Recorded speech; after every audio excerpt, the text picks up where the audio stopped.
revelation or something like that. I don't know. The great moment in time. A big moment. The parting like of the Bitcoin. rapture, right? Yeah, exactly. Right. Let's speak about the halving, and let's speak about what you think happens to the value of Bitcoin. Is this a buy the rumor, sell the news situation, or is there something else to think about? Andrew, good to see you. Glad to be on. I think this is a buy the news event if you pan out long term. You know, if you look historically at halvings, the price action around the halving, if you look out a week or 2 weeks, is relatively muted. But if you look out a year, the Bitcoin price has rallied substantially after each of the past 3 halvings, and I think it will do so again. I think you can overthink this. The amount of new supply of Bitcoin coming into the market is being cut in half. We're removing $11 billion of annual supply. I think big picture, that has to be good for price, and that's what I would expect over the next year. Yeah, absolutely. You know, there are a lot of cross currents in Bitcoin's price right now. There's ETF demand, there's the halving, there's tax-related selling, and of course, there's these geopolitical events.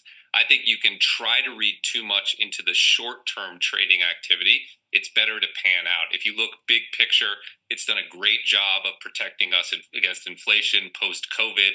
I think eventually it will be a good hedge against geopolitical disruptions, but it's a bit too much to ask for Bitcoin to both be a perfect risk-off asset and deliver exponential returns. It's an emerging risk-off asset. When it gets to be fully mature and is a perfect hedge for the events like we saw in Iran and Israel over the past week or so, those exponential returns will be gone. So I think you have to keep that big picture in mind. Bitcoin is still growing into what it will eventually be.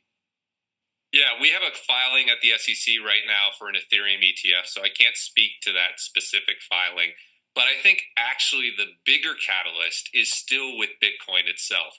The biggest unlock is coming probably in Q3 and Q4 when the major wirehouses turn on access to Bitcoin. So we haven't really even got through the full totality of the Bitcoin ETF launch. I think we will get an Ethereum ETF eventually. I think it'll be, maybe later this year, maybe early next year, and that will be exciting as well. But there's a lot more to come on Bitcoin specifically. There's a lot of reasons to be excited about Bitcoin specifically before we move on to the next thing, which is Ethereum. I don't think it matters, except in the sense that what ETFs have done is they've unlocked the ability for professional investors to access this market. It's very difficult for endowments, for advisors, for family offices to buy buy Bitcoin on an app. It's much easier in an ETF. So I think the marginal new buyers are in the ETF, right? Professional investors control most of the wealth. They've just started being able to access Bitcoin because of this ETF launch. So I think that's where the marginal activity will take place. But of course, you'll see Bitcoin being bought directly as well. Look, Bitcoin is going through both a demand shock from the launch of the ETF and a supply shock from this Bitcoin halving. Those are happening at the exact same time, and that's a really exciting setup for the next year ahead. Welcome to the Cryptoteacher. And I come back with that video just to make you think. Don't forget to like and subscribe to the channel. And make sure you join the Patrons. If you're not a part of the Patrons, make sure you're hitting the Cash App. And we have the halving today. Are you going to buy the news? Not if the Fed is telling you they're going to keep rates higher and they're going to still shrink liquidity. Remember, the next bull run is a utility run, and we know right now we're not there. But we know that crisis is right around the corner so they can implement all this technology. And with the geopolitical events, Bitcoin took a hit, but guys, we know that's nothing but a distraction. We know it's algorithm, hedge fund guys. That's the only one that can move us like that. Because not only did Bitcoin go down, the rest of the cryptos went down. But the emerging markets are close to flipping that switch on the fourth industrial revolution. And America will follow in 2025. And remember, guys, this is a plan. It moves in phases. It's going to take a few years to build out this fourth industrial revolution. Now, the Ethereum spot ETF is definitely around the corner, but we know there's going to be drama before we get it. And you can tell when the puppets are on screen. They keep talking about what you can take out of inflation. If you take out shelter, then the inflation wouldn't be so bad. And yes, you heard that correct. You cannot make this stuff up.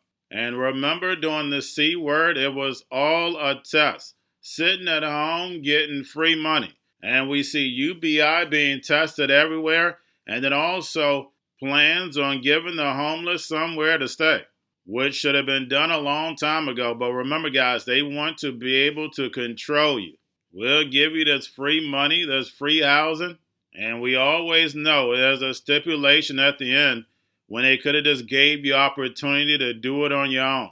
Every time you turn around, there's layoff after layoff, and then on top of it, inflation is out of this world. Remember, the NWO caused the problem, wait for the reaction, and run in with the solution.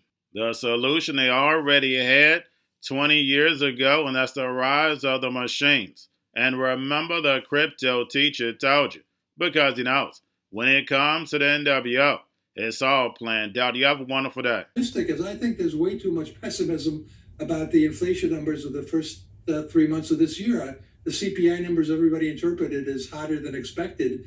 But you know, if you take out shelter, I always like to take out what it doesn't support my story. If you take out shelter, the core and headline CPI inflation rates are around 2.5%. So that's pretty close to what the Fed wants. And we know that shelter inflation is coming down. I know people have to live somewhere. Yeah, you know, it's funny.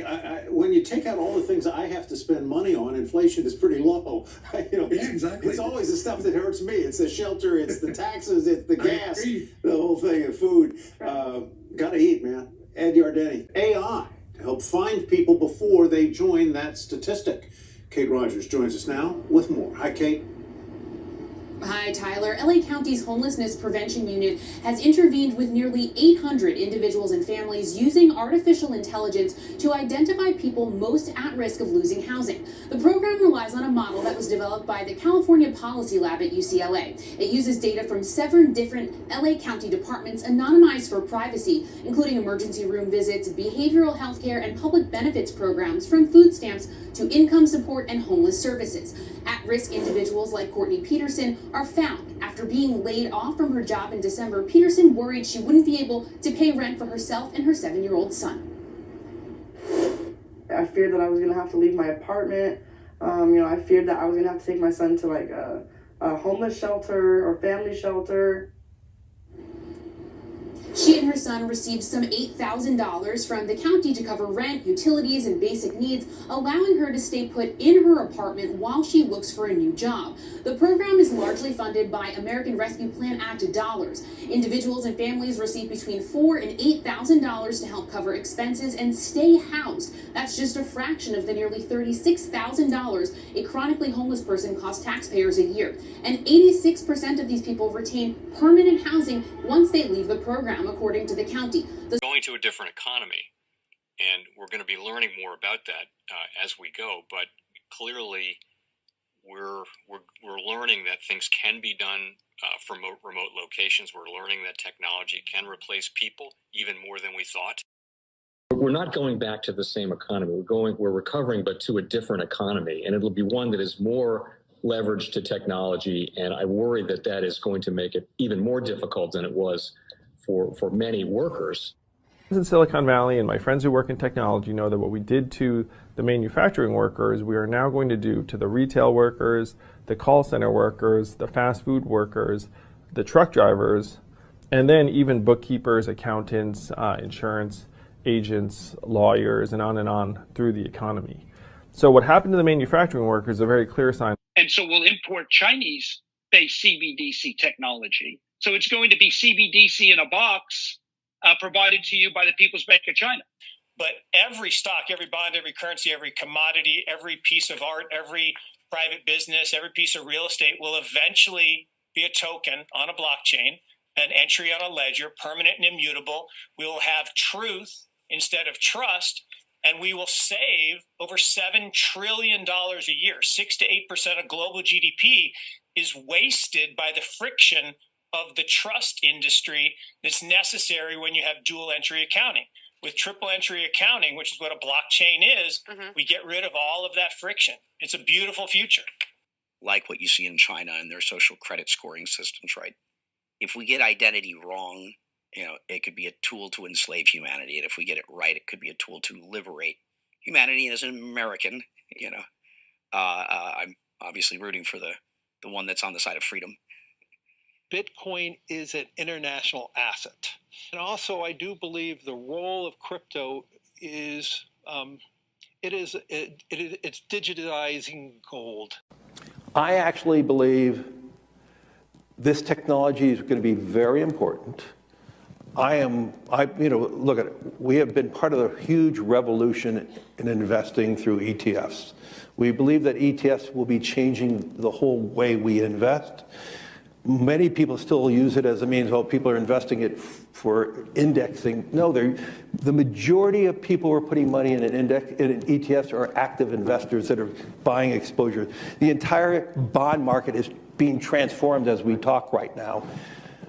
I believe the next generation for markets, the next generation for securities will be tokenization of securities. And if we could have that distributed ledger that we know every beneficial owner, every beneficial seller, we all have our code of who's buying, who's selling, instantaneous settlement. And think about it, it changes the whole ecosystem. Chinese bank ICBC has been hit by a ransomware attack, and the U.S. Treasury market, as a result of that, has been disrupted. This, according to the Financial Times. We're getting it more right now with Bloomberg's Shonali Bassick. Shonali, what do we know? Listen, we have the Financial Times now reporting that ICBC, one of China's largest banks here, was hit with a ransomware attack. And remember, they're a very significant intermediary in the Treasury market. The SIFMA has told its members that this has been part of the reason here that the system is kind of clogged up, if you will, during that auction that we saw a little bit before. The attack had prevented ICBC, according to the Financial Times, from settling Treasury trades on behalf of other market participants. A large executive at a major bank also telling the paper that such a large party on the fixed income clearing corp creates major concerns, potentially impacting the liquidity of Treasury markets. Now, it was not just a poor auction. It was absolutely lousy, and when the dealers have to step in to save a treasury auction, that's a rare occurrence. And very much a traditionalist. I like staying with the dollar. You know that from when I was there. It's make the dollar the choice. I hate when countries go off the dollar. I would not allow countries to go off the dollar, because when we lose that standard, that will be like losing a revolutionary war. That will be a hit to our country, just like losing a war. And we can't let that happen. And too many countries now are fighting to get off the dollar. And Cryptoteacher and the New World Order book, plus the 3 kids books. It's time to re-educate. Also, new to cryptos, Coinbase, Bitrue, Binance. Do not forget book links and crypto links are in the description. The stock channel, guys. Don't forget to go like, subscribe, spread everywhere. You have your Kobo, your chip stocks, your banking, your gaming. While everybody's sitting at home, get on stocks, the Seaver, the biotech stocks. And while everybody's at home wishing they were still getting that free money, what are they doing? Drinking and smoking weed. Don't forget about those stocks, and you have a wonderful day. The most powerful person in the world is the storyteller. The storyteller sets the vision, values, and agenda of an entire generation to come. Steve Jobs. And guys, I truly believe in this. When you look at the New World Order, they're the storytellers. And that's the reason why I wrote my New World Order book. But guys, now it's time to change the current generation. And I wrote 3 kids books. I love the Trinity because I understand the power that's in it. So I have 3 books. We have an opportunity to change the generation, to educate. Not just me, but I want to show you that I take action on a daily basis. And I want you to take action on a daily basis. Whether it's your job, whether it's in your community, we have an opportunity right now to educate the masses. I posted this on my Twitter account. Please share, but this is a short clip of the 3 books. There's going to be a clothing line and action figures. Please get these books for your kids, nephews, cousins, friends, so therefore we can start the re-education now. Because as we see, the 4th Industrial Revolution foundation is definitely here. Robots, algorithms, drones, taking humanity out the picture. We have to re-educate. But let's get into the video. Part 1. King Joshua and Grandma Tam save the village. Part 2. King Joshua and Grandma Tam save New York from COVID-33. Part 3. King Joshua and Grandma Tam goes to China. It's mandatory to get part 1, part 2, and part 3 of this series. It's time to re-educate Generation Z.